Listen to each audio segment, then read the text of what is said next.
बिस्मिल्लाहिर्रहमानिर्रहीम। अस्सलाम वालेकुम दोस्तों, एक नई वीडियो के साथ हाजिर हैं। चले अपनी वीडियो स्टार्ट करते हैं। यूक्रेन की तरफ से खबर सामने आ रही है कि यूक्रेन ने अपने हाइमार्स को इस्तेमाल करते हुए रशिया के एक और S-400 मिसाइल सिस्टम का एक कमांड पोस्ट जो है उसको तबाह कर दिया। देखिए, ये जो S-400 मिसाइल सिस्टम है ना, आप बहुत से लोग ये जानते होंगे कि ये बेसिकली सिर्फ मिसाइल्स नहीं होते, इनके अंदर रेडार्स भी इस्तेमाल हो रहे होते हैं, एक कमांड पोस्ट इस्तेमाल हो रही होती है, और ये 4-5 मुख्तलिफ किस्म की व्हीकल्स जो है वो मिलके या 4-5 मुख्तलिफ किस्म के सिस्टम्स मिलके एक S-400 मिसाइल सिस्टम जो है वो बनाते हैं और एक एरिया के अंदर रह के उस एरिया का दिफा करते हैं। अब अगर इस पूरे सिस्टम में से एक भी चीज आप निकाल दें तो S-400 मिसाइल सिस्टम जो है वो वक्ती तौर पे आप कह सकते हैं कि क्रिपल हो जाता है। ठीक है, आपने उसको पूरे तरीके से तबाह नहीं किया, उसकी अफादियत फिर भी बाकी रहती है, लेकिन इस एक हमले के अंदर यूक्रेनियंस ने अपने हाइमार्स सिस्टम इस्तेमाल करके रशिया का एक S-400 मिसाइल सिस्टम जो था उसका जो कमांड पोस्ट है, जहां पे इस S-400 मिसाइल सिस्टम का सारा जो है वो सॉफ्टवेयर होता है, उस कमांड पोस्ट को उन्होंने तबाह कर दिया। अब ये जो कमांड पोस्ट होता है ये एक ट्रक के ऊपर माउंट किया जाता है। इस ट्रक को सेल्फ सस्टेन करने के लिए इसके अंदर अलग से जो है वो बैटरीज लगाई जाती हैं। फिर इसी ट्रक के ऊपर एक कम्युनिकेशन मास्ट जो है वो लगाया जाता है, जहां से ये S-400 मिसाइल सिस्टम लॉन्चर्स को भी कंट्रोल करता है, उसके साथ कम्युनिकेट करता है, रेडार्स के साथ भी कम्युनिकेट करता है, और जो ऑर्डर्स जो है वो पास करने होते हैं वो इसी कम्युनिकेशन के जरिए से हो रहे होते हैं। तो यूक्रेनियंस जो है उन्होंने इस हमले के अंदर S-400 मिसाइल सिस्टम का एक इंतहाई इंपॉर्टेंट पार्ट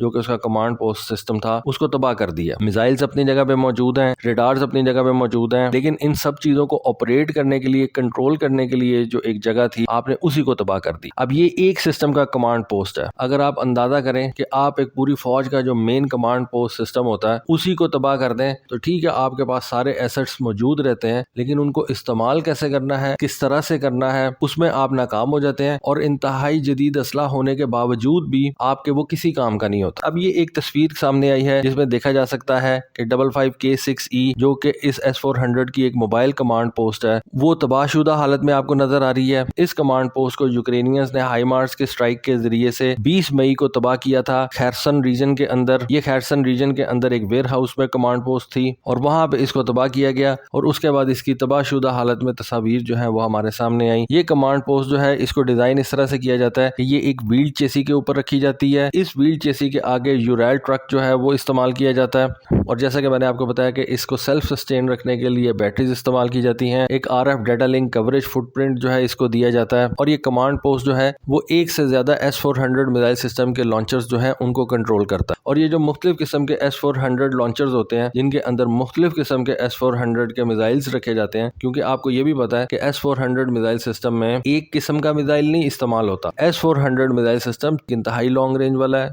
फिर एक मीडियम रेंज वाला है, फिर एक उससे कम रेंज वाला और फिर एक शॉर्ट रेंज वाला। इन तमाम किस्म के मिसाइलों की अपनी अपनी रेंज होती है। फिर मिसाइलों के अंदर सब कैटेगरीज जो है वो आ जाती हैं। किसी मिसाइल की रेंज 380 किलोमीटर है, किसी की रेंज 150 किलोमीटर है, कोई 200 किलोमीटर दूर तक मार कर सकता है, कोई 240 किलोमीटर दूर तक मार कर सकता है। डिपेंड करता है कि आपके पास उस मिसाइल का कौन सा वेरिएंट जो है वो इस वक्त मौजूद है। एक मिसाइल जो है वो सिर्फ 40 किलोमीटर तक मार कर सकता है, फिर एक मिसाइल 120 किलोमीटर तक मार कर सकता है। तो ये सारे मिलके एक S-400 मिसाइल सिस्टम बनाते हैं और मुख्तलिफ लॉन्चर्स के अंदर इन मिसाइलों को रखा जाता है और ये एक कमांड पोस्ट इन सारे किस्म के लॉन्चर्स को जो है वो कंट्रोल कर रही होती है। जरूरी नहीं है कि एक कमांड पोस्ट जो है वो सिर्फ एक लॉन्चर को कंट्रोल करे, हो सकता है कि ये एक कमांड पोस्ट जो है वो 3 या 4 मुख्तलिफ किस्म के लॉन्चर्स को कंट्रोल करे, जिनमें मुख्तलिफ किस्म के मिसाइल्स जो है वो हाउस किए जा सकते हैं जरूरत के मुताबिक, क्योंकि आपने तमाम रेंजेस जो है उनको कवर रखना होता है। 400 किलोमीटर की रेंज भी कवर करनी होती है, 250 किलोमीटर की रेंज भी कवर करनी है, फिर आपने 120 किलोमीटर की रेंज भी कवर करनी है और एक कमांड पोस्ट इन लॉन्चर्स को जो है वो कंट्रोल कर रही होती है। अच्छा, अब S-400 मिसाइल सिस्टम की अपनी सेफ्टी के लिए ये अपने रेडार से 100 किलोमीटर दूर तक रहते हुए भी जो है वो कम्युनिकेट कर सकती है। इसका मतलब है कि एक S-400 मिसाइल सिस्टम जो है वो बहुत बड़े एरिया के अंदर जो है वो फैला होता है और इसकी ये जो अपनी कमांड पोस्ट है ये अपने रेडार्स के साथ, ये अपने लॉन्चर्स के साथ 100 किलोमीटर दूर रहते हुए जो है वो कम्युनिकेट कर सकती है। तो इससे इसकी अपनी सेफ्टी जो है वो भी इंश्योर हो जाती है और ये एक वक्त के अंदर एक से ज्यादा मिसाइल लॉन्चर्स को जो है वो कंट्रोल कर सकती है। तो अब इस तरह की एक कमांड पोस्ट को यूक्रेनियंस ने तबाह कर दिया है। इसका फर्क ये पड़ेगा कि कुछ देर के लिए कुछ S-400 मिसाइल सिस्टम के लॉन्चर्स जो हैं वो इस्तेमाल में नहीं रहेंगे और जब तक उन लॉन्चर्स और उन रेडार्स के साथ एक नई कमांड पोस्ट जो है वो अटैच नहीं कर दी जाती, इंटीग्रेट नहीं कर दी जाती, तो वो मिसाइल्स जो हैं और वो जो रेडार्स हैं वो आपके लिए यूजलेस हैं।